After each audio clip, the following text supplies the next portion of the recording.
akan donor darah, saya sarankan untuk mengecek apakah kalian itu HIV atau tidak, sudah saja tidak ya, agar kita tidak menularkan ke penerima donor darah kita. Lalu kedua adalah penyakit ini akan ditularkan melalui seks bebas. Seperti yang saya katakan tadi, penyakit ini menular melalui cairan kelamin. Jadi yang bergonta ganti pasangan itu hati-hati ya teman-teman, kalian bisa sekali dan sangat rentan terkena penyakit HIV dan AIDS ini. Lalu penyakit ini bisa menimbulkan kehamilan di muda. Ketika kita kehamilan di usia muda ini, kita yang masih kecil-kecil ini yang seharusnya masih bisa menempuh pendidikan untuk mempersiapkan masa depan, kita malah hamil muda. Jadi teman-teman hindari dulu pacarannya agar tidak kelewatan dan tidak kehamilan muda. Lalu ketika kita terkena pecandu narkoba, kita akan imunitas tubuh kita itu akan turun teman-teman. Penyakit ini itu akan menyerang sistem kekebalan tubuh. Jadi buat teman-teman jauhi narkoba dan kalian bisa mengkonsumsi vitamin-vitamin yang diperlukan oleh tubuh. Salah satunya vitamin C yang bisa memperkuat imunitas tubuh kita dan tidak bisa tertular oleh penyakit ini. Dan seperti mitos-mitosnya, penyakit ini akan menularkan melalui air liur. Jadi teman-teman tidak usah perlu takut ketika teman kita atau teman sebangku kita, naudzubillah min dzalik, terkena HIV. Teman-teman jangan mengecilkan orang tersebut, karena penyakit ini tidak akan melalui air liur, akan dikeluarkan melalui air liur itu tidak ya teman-teman. Jadi itu cuma mitos saja. Lalu berjabat tangan pun atau bersentuhan tangan pun, penyakit ini tidak akan menularkan dari orang asing dan pengidap tersebut tidak akan menularkan penyakit ini.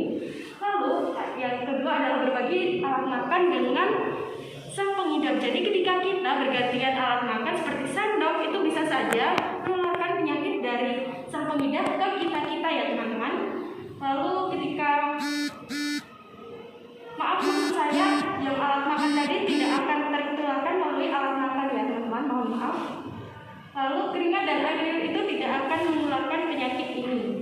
Jadi di Malang ini sudah sekitar termasuk 500 orang yang terkena penyakit ini. Jadi sudah cukup banyak teman-teman, kita harus menghindari penyebab-penyebabnya terlebih dahulu seperti yang saya sebutkan tadi. Jadi teman-teman mungkin itu saja yang cukup saya jelaskan. Mungkin jika ada yang mau dipertanyakan, saya akan membuka sesi tanya jawab. Silakan, ada yang mau bertanya? Ada yang mau bertanya? Oke, silakan. Siapa namanya? Jasmine. Ya, silakan Jasmine. Dapat kita ketahui kalau HIV/AIDS itu tadi kan adalah penyakit yang susah untuk disembuhkan ya. Nah, untuk itu apakah ada obatnya yang dapat menyembuhkan atau mengurangi resiko HIV/AIDS tadi? Terima kasih. Baik, terima kasih pertanyaannya Jasmine.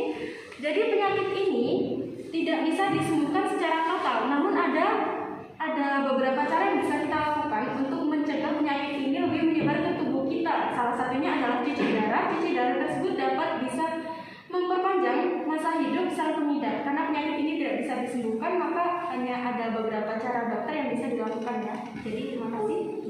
Ada pertanyaan lagi? Ya, silakan. Yang ditimbulkan oleh pasien yang mengidap penyakit ini tuh kira-kira apa saja? Salah satunya adalah berat badan yang menurun secara drastis ataupun naik secara drastis. Jadi ketika kita walaupun sudah menjaga pola makan, tapi kita bisa berat badannya naik turun tidak jelas, itu salah satu gejala yang bisa ditimbulkan oleh penyakit ini. Lalu ini seringnya terkena penyakit saluran nafas atas seperti pilek ataupun apa itu, kalian harus bisa membedakan antara pilek biasa dengan pilek HIV ini. Mungkin yang pileknya yang dimaksud itu saya kurang paham ya Kak, mohon maaf, tapi ini saya akan menjawab yang tapi tidak bisa dipastikan jawaban saya benar atau salah ya tadi Kak. Saya yakin. Ya. Lalu sudah Kak, mohon maaf. Terima kasih, beri aplaus terlebih dahulu.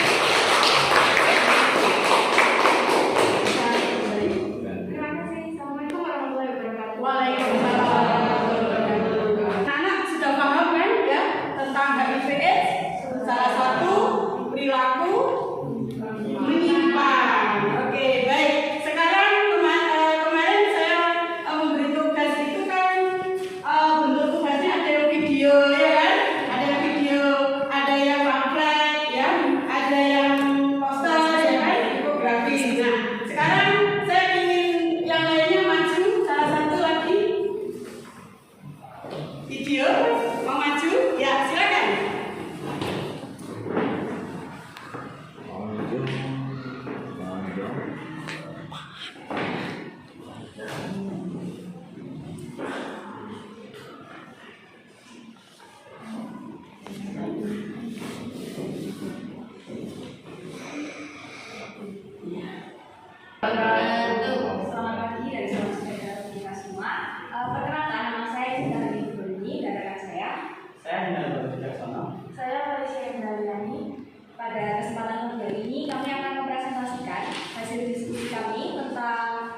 perilaku menyimpang pada remaja, dampaknya salah satunya adalah LGBT dalam bentuk video yang sudah kami susun sedemikian rupa seperti itu.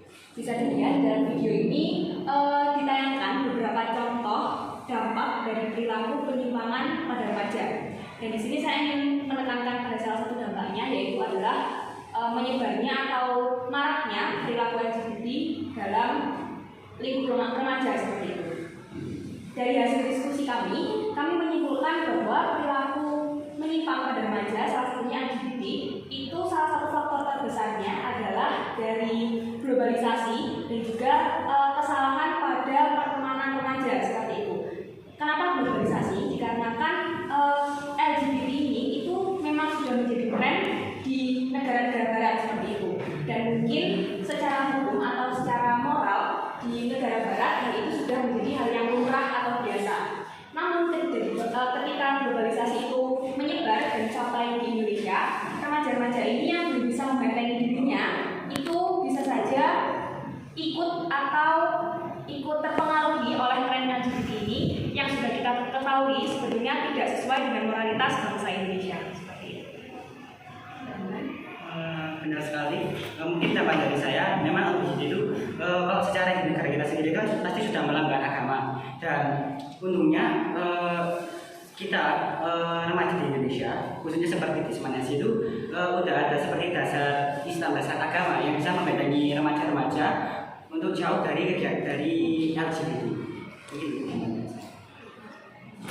Baik, mungkin dari diskusi kami juga sempat menyimpulkan bahwa salah satu cara untuk mencegah terjadinya atau menyeruaknya tren LGBT ini di lingkungan sekitar adalah yang pertama tentu saja membentengi diri sendiri dengan ilmu agama, ilmu sosial yang lebih tinggi agar kita mampu membedakan hal yang mana yang baik dan hal yang mana yang buruk seperti itu. Lalu juga selektif dalam memilih teman atau perkumpulan, karena tentu saja lingkungan sekitar itu sangat berpengaruh dalam perkembangan baik perkembangan moral maupun mental kita sebagai remaja. Mungkin dari teman-teman ada pertanyaan? Ada yang bertanya ya, silakan. Jika salah satu teman kita sudah terjerumus pada salah satu dampak tadi, itu bagaimana sikap kita sebagai teman untuk menyikapinya? Terima kasih. Jawab.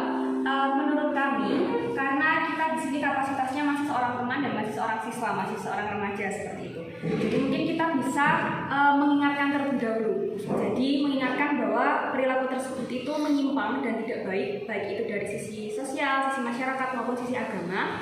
Dan mungkin kita juga bisa membeberkan fakta-fakta yang tentunya LGBT ini juga memiliki dampak seperti itu. Dan itu bisa mungkin dari LGBT itu bisa berkembang biak juga ke masalah-masalah yang lain seperti itu. Mungkin bisa menjadi narkoba atau mungkin kegiatan-kegiatan menyimpang seperti mabuk-mabuk atau balap liar seperti itu, karena otomatis kan mereka perkumpulannya lebar dan luas seperti itu. Lalu apabila memang kita sebagai teman tidak bisa istilahnya mengingatkan lagi, mungkin kita bisa meminta bantuan kepada di sekolah ada bimbingan konseling, atau mungkin juga mengarahkan anak ini yang sudah terpengaruh LGBT untuk bisa berkonsultasi dengan pihak-pihak yang lebih mampu untuk menangani kasus tersebut. Baik, mungkin sampai di sini presentasi dari kami. Mohon maaf apabila ada kesalahan baik dari kata, materi, dan perbuatan. Terima kasih atas perhatiannya. Wassalamualaikum warahmatullahi wabarakatuh. Waalaikumsalam warahmatullahi wabarakatuh. Anak-anak, itu tadi penampilan nomor 5 tentang LGBT yang juga merupakan salah satu dampak ya dari penyimpangan sosial. Berupa tayangan video yang sudah dibuat oleh anak-anak. Nah, sekarang kita masuk ke yang terakhir ya, pembelajaran terakhir. Mungkin ada beberapa yang mau disampaikan perasaan kalian setelah melakukan bimbingan atau layanan bimbingan pada pagi hari ini. Perasaannya bagaimana setelah menerima materi ini? Ada yang mau disampaikan? Sinar, ya, silakan maju Sinar.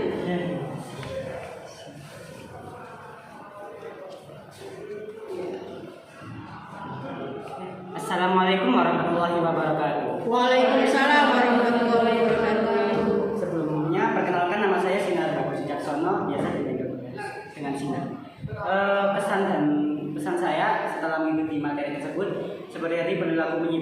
baca itu banyak banget ya. Seperti tadi ada materi tentang HIV, AIDS, LGBT dan lain-lain. Nah, dari materi yang diberikan oleh Bu Wiwi, nah saya mendapatkan kayak perilaku menyimpang itu seperti apa sih, terus kayak dampaknya dan pastinya kayak gimana sih cara kita biar tidak mengarah ke perilaku menyimpang ini. Dan dengan ilmu yang diberikan oleh Bu Wiwi, saya berharap dan saya dan teman-teman saya bisa menjadi pribadi yang lebih baik lagi ke depan. Oke, sudah? Mungkin Oke, terima kasih. Salam. Oke, mungkin sekian. Assalamualaikum warahmatullahi wabarakatuh. Oke, waalaikumsalam warahmatullahi wabarakatuh. Terima kasih semua sudah memberikan refleksinya, perasaannya ya dari buah materi yang sudah diterima pada pagi hari ini. Mudah-mudahan ya apa yang kita terima pada pagi hari ini bisa memberikan penyegaran untuk kalian dan bisa menjadikan bekal untuk kalian supaya menghindari dari adanya perilaku menyimpang. Itu anak-anak ya.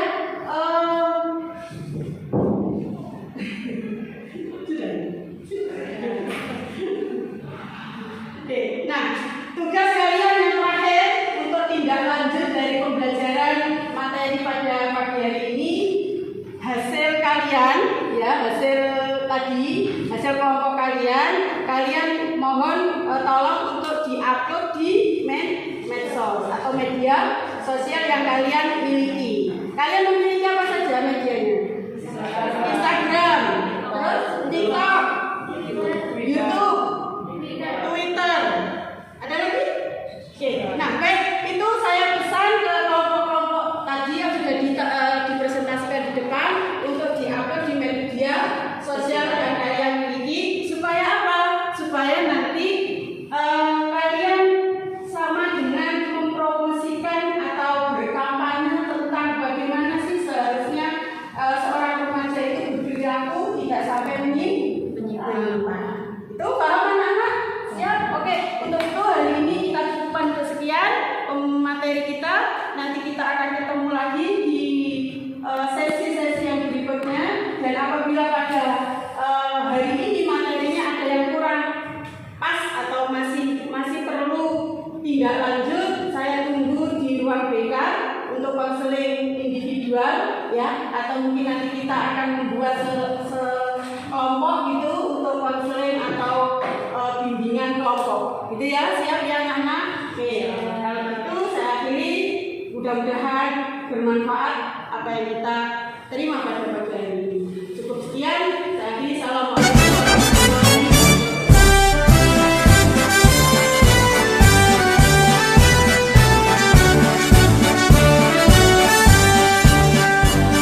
Bulatkan